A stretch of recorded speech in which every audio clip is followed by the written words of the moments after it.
Hello everyone, welcome to Lesson Up. In this video, we are going to discuss about error in electrodynamic meter, dynamometer. So हम लोग पहले दो error के बारे में देख चुके हैं, that is error due to connection. ठीक है, हम प्रेशर कॉइल को अगर सप्लाई साइड में कनेक्ट करते हैं या प्रेशर कॉइल को हम लोड साइड में कनेक्ट करते हैं तो क्या क्या एरर होता है. Next is error due to pressure coil inductance. Now third we will see error due to power loss in pressure coil circuit. Okay, error due to power loss in pressure coil circuit. अब देखो क्या होता है यहाँ पे.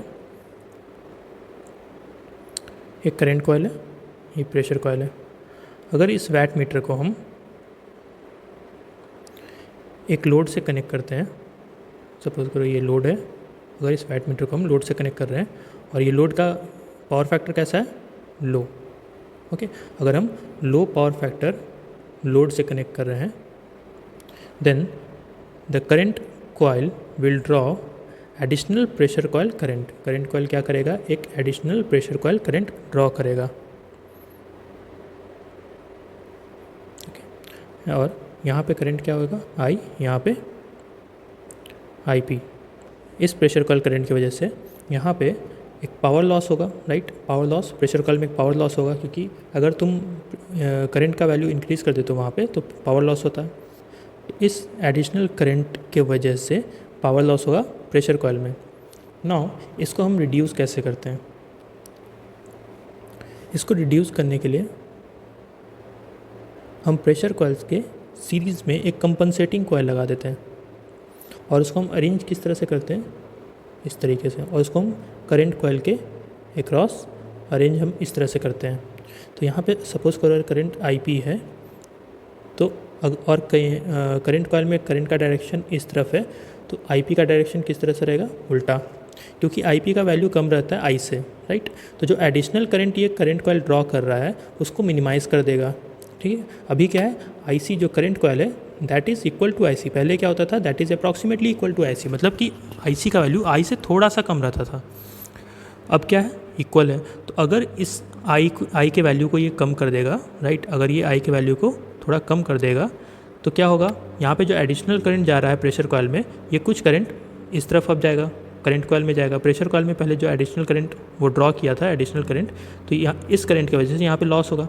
तो क्या करेंगे, हम प्रेशर कॉइल के सीरीज़ में एक कंपनसेटिंग कॉइल लगा देंगे. इसको हम लोग कंपनसेटिंग कॉइल कहते हैं.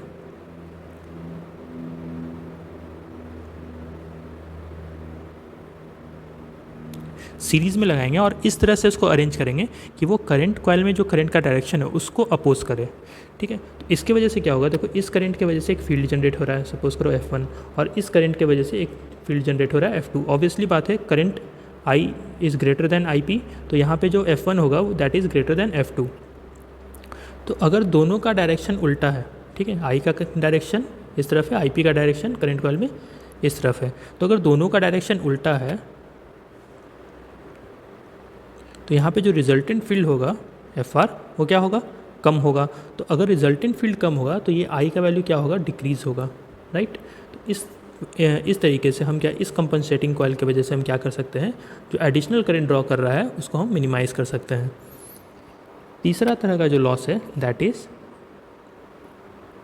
सॉरी, फोर्थ तरह का जो लॉस है that is error due to eddy current. ठीक है, तो देखो ईडीएम में हम लोग किस तरह का मैग्नेटिक फील्ड हमको मिलता है, यहाँ पे अल्टरनेटिंग मैग्नेटिक फील्ड. ठीक है, एसी सप्लाई देते हैं, अल्टरनेटिंग मैग्नेटिक फील्ड हमको यहाँ मिलता है. तो अगर कोई मेटल पार्ट है, अगर कोई मेटल पार्ट है, अगर वो मेटल पार्ट इस अल्टरनेटिंग मैग्नेटिक फील्ड को कट करेगा तो इसमें क्या इंड्यूस होगा, that according to Faraday law of electromagnetic induction इसमें ईएमएफ इंड्यूस होगा. ठीक है, और इस मेटल पार्ट का कुछ ना कुछ रेजिस्टेंस भी होता है, राइट. इस मेटल पार्ट का कुछ ना कुछ रेजिस्टेंस होगा. then the combination of EMF and resistance will give you current, and this current is known as AD current. ठीक है, तो इस एडी करंट को हम रिड्यूस कैसे कर सकते हैं? ये एडी करंट कहाँ कहाँ बनेगा? सॉलिड मेटल पार्ट्स में बनता है और थिकनेस ऑफ द कंडक्टर में बनता है। ठीक है, सॉलिड मेटल पार्ट्स में बनता है और थिकनेस ऑफ कंडक्टर में बनता है।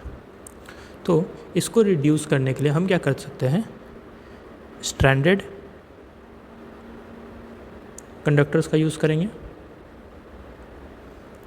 और इंसुलेशन प्रोवाइड करेंगे। ओके, तो इस तरीके से हम इस एरर को रिड्यूस कर सकते हैं। तो इंसुलेशन प्रोवाइड करने से क्या होगा? एडी करंट नहीं जनरेट होगा। ठीक है, नाउ फिफ्थ है एरर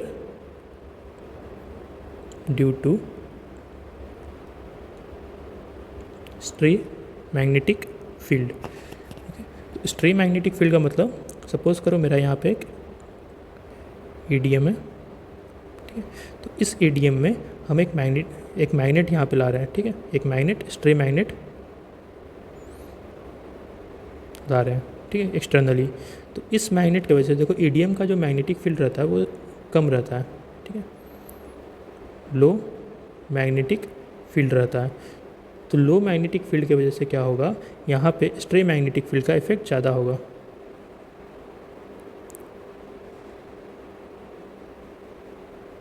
ठीक है, तो यहाँ पे मैग्नेटिक फील्ड कैसा है? ईडीएम का लो है, और यहाँ पे लो मैग्नेटिक फील्ड की वजह से स्ट्रे मैग्नेटिक फील्ड का इफेक्ट ज़्यादा होगा।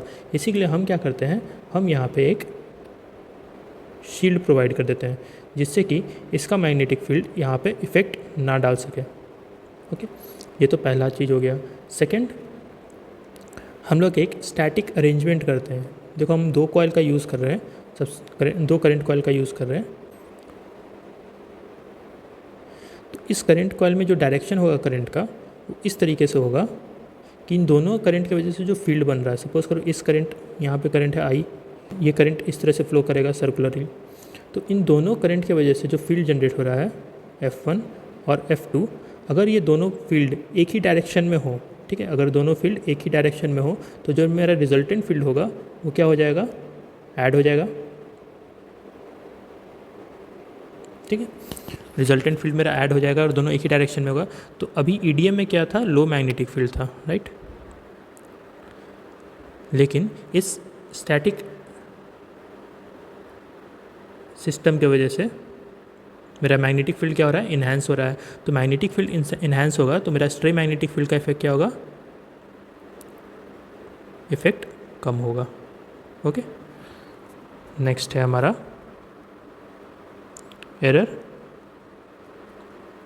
Due to temperature. तो टेम्परेचर की वजह से कौन कौन सा एरर आता है? सबसे पहले, अगर रूम टेम्परेचर चेंज होगा, ओके, अगर रूम टेम्परेचर चेंज होगा तो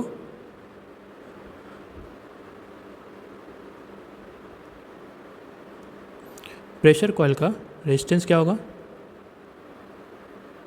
चेंज होगा। ओके, और स्टिफनेस ऑफ स्ट्रिंग,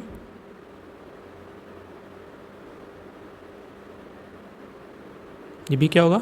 चेंज होगा। ठीक है, तो इन दोनों चेंज की वजह से एरर आता है।